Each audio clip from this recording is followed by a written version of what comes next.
নমস্কার। আজ একটা ছোট গল্প বলবো। এখানে কতগুলো শিক্ষামূলক কথা আছে। সেটা হলো, আমরা কালের উপরে বোধহয় কেউই বিজয় লাভ করতে পারিনি। 2 নম্বর কথা হলো যে আমরা যখন যা বলবো একটু ভেবে বলাই উচিত, কেননা আমার মুখের কথা যেন অন্যের আঘাতের কারণ না হয়ে যায়। কেননা আমি যেটা বলে ফেললাম, কথায় আছে না, তীর যখন বেরিয়ে যায়, কামান থেকে যখন গোলা বেরিয়ে যায় সেটা আর ফিরে আসে না, তেমনি মুখের কথা যদি একবার বেরিয়ে যায় তাহলে শত চেষ্টা করেও সেটা কিন্তু আর ফিরিয়ে নেওয়া যায় না। আর 3 নম্বর কথা হলো যে অন্যকে আমরা শিক্ষা দিতেই পারি, কিন্তু সে আমার বড়ও হতে পারে, কিন্তু শিক্ষাটা এমনভাবে দাও যাতে তার কোনো কষ্টও না হয়, সে দুঃখও না পায়, এদিকে সে আমি কি বলতে চাইছি সেটা সে ভালোভাবে বুঝে যায় এবং নিজেকে শুধরে নেয়। এই রিলেটেড একটা ছোট্ট গল্প বলবো মহাভারত থেকে। তো এক সময় যখন যুধিষ্ঠির রাজত্ব করছিলেন, তিনি তো খুব খুশি ছিলেন, তার 5 ভাইকে নিয়ে সুখে রাজত্ব করছিলেন। তার একটা সময় ছিল যে সময় তিনি দান ধ্যান করতেন। সেই সময় যে যা আসতো তিনি তাকে দিতেন প্রয়োজন মতন, তার প্রয়োজন মতন তিনি তাকে তাই দিতেন। তো তারই এক প্রজা ব্রাহ্মণ, তিনি কথা শুনেছেন যে রাজা যুধিষ্ঠিরের কাছে গেলে পাওয়া যাবে। এদিকে তার মেয়ের বিয়ে লেগেছে, তার কাছে খরচা করার মতন কিছুই নেই, গরিব ব্রাহ্মণ। তাই তিনি ভাবলেন, যাই রাজার কাছে, আমার মেয়ের বিয়ের জন্য বললে নিশ্চয়ই তিনি এমন কিছু দেবেন যাতে আমার মেয়ের বিয়েটা খুব ভালোভাবে হয়ে যাবে। তাই ভেবে তিনি একদিন সকালবেলায় হাঁটতে হাঁটতে অনেক কষ্ট করে গেলেন রাজার কাছে। রাজা সেদিনকে খুব ব্যস্ত ছিলেন। তিনি এতই ব্যস্ত ছিলেন যে কারো কথা শোনার মতন বা ধৈর্য বা সময় তার কাছে ছিল না।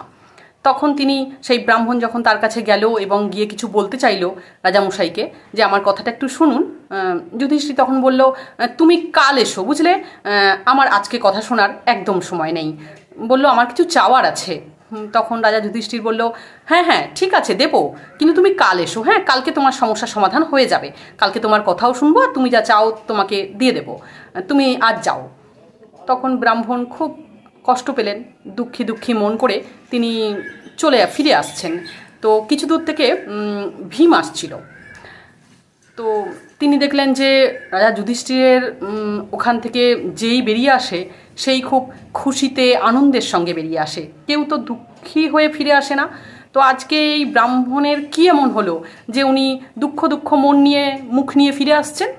তো ভীম তখন তার কাছে গেল, বলল, প্রণাম করি আপনাকে একটা কথা জিজ্ঞাসা করি। রাজা যুধিষ্ঠিরের কাছে যেই যায়, কিছু চায়, সেই তা পায় এবং সবাই খুশি হয়ে এখান থেকে ফিরে যায়। তো আপনার কি এমন হলো যে আপনি খুশি তো নয়, বরঞ্চ আপনার মুখ দেখে মনে হচ্ছে আপনি খুব চিন্তিত, দুঃখিত? তখন ব্রাহ্মণ সব কথা বলল যে তিনি গিয়েছিলেন এবং রাজা বলেছেন কাল আসতে, তার মেয়ের বিয়ে, প্রচুর এখন কাজ, ব্যস্ততা, তার মধ্যে কালকেও আসলে হবে কি না, কেননা তার মেয়ের বিয়ে একদম সামনে, তার কাছে কোনো অর্থই নেই যে বিয়েতে খরচা করতে পারে, এদিকে বিয়ে তো দিতেই হবে মেয়ের। তো ভীম শুনে বললেন, ব্রাহ্মণ আপনি একটু অপেক্ষা করুন, আমি দেখছি কি হয় ব্যবস্থাটা। বলে তিনি তখন যারা ওই ঢাক ঢোল বাজায় তাদেরকে ডেকে আনলেন।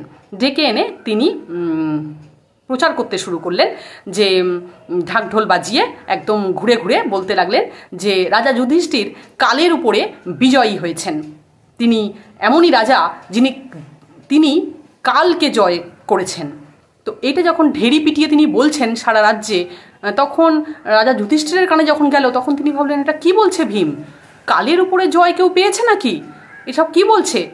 তিনি তখন ছুটে এলেন ভীমের কাছে, বললেন, ভাই তুমি এটা কি প্রচার করছো, ঢাকঢোল পিটিয়ে সমস্ত রাজ্যকে জানাচ্ছ কালের উপরে কেউ বিজয় পায়নি, কাল কে দেখেছে, তুমি এটা কি বলছো, আমি তো এরকম কিছু করিনি। তখন ভীম বলল, এই যে একজন ব্রাহ্মণ আপনার কাছে এসেছিল আর তিনি আপনার কাছে কিছু চাইছিল সাহায্য, আর আপনি বলেছেন যে কাল এসো, কাল তাকে আপনি সাহায্য করবেন। তার মানে তো আপনি কালের উপরে বিজয় পেয়েছেন না, তার মানে আপনি কাল দেখবেন, এটা নিশ্চিত। এই কথা বলার সঙ্গে সঙ্গে যুধিষ্ঠির তার ভুল বুঝতে পারল, যে তিনি কি ভুল করেছেন। কালের উপর বিজয় তো কেউ পায়নি না, ভগবান ছাড়া। কাল সত্যি তো, কালকের সূর্য কে দেখবে আর কে দেখবে না এটা তো নিশ্চিত নয়। তো ভীমের এই কথায় যুধিষ্ঠিরের স্বপ্নভঙ্গ হলো যেন। তিনি বুঝতে পারলেন তার যে কথাটা বলেছেন তিনি, তো সেটা কতটা ভুল, এবং ভীমও তাকে সেই তার ভুলটা ধরিয়ে দিল, কিন্তু কত সহজ সরলভাবে, যেখানে তাকে কোনো রকম অপমানও করা হয়নি, তাকে জোরে কথাও বলা হয়নি, তাকে তার চোখে আঙুল দিয়েও দেখানো হয়নি, কিন্তু খুব সুন্দরভাবে ভীম তার দাদার ভুলটা দেখিয়ে দিল। তখন তিনি সঙ্গে সঙ্গে ভীমকে বললেন, ওই ব্রাহ্মণকে তুমি ডেকে নিয়ে এসো, আমি তার কথা এখনই শুনবো এবং তাকে যতটুকু সাহায্য করার আমি করব। তারপরে ভীম গিয়ে সেই ব্রাহ্মণকে রাজার সামনে নিয়ে আসলেন। ব্রাহ্মণ তার সব কথা বলল।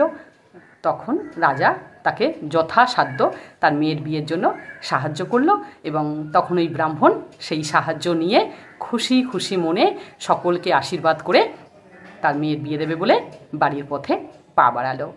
দেখলেন তো, খুব ছোট্ট একটা গল্প, কিন্তু এই ছোট্ট গল্পের মধ্যেই অনেক শিক্ষা কিছু দিয়ে গেছে আমাদের। তো আমরা যদি অনেক কিছুই জানি, কিন্তু ওই যে মানি না বা সঠিক সময়ে প্রয়োগ করতে পারি না। ঠিক আছে, গল্পটা শুনবেন এবং পরে জানাবেন কেমন লাগলো এবং কতটা সত্য, আর কতটা আমরা মানি, আর কতটা সময় এলে ভুলে যাই।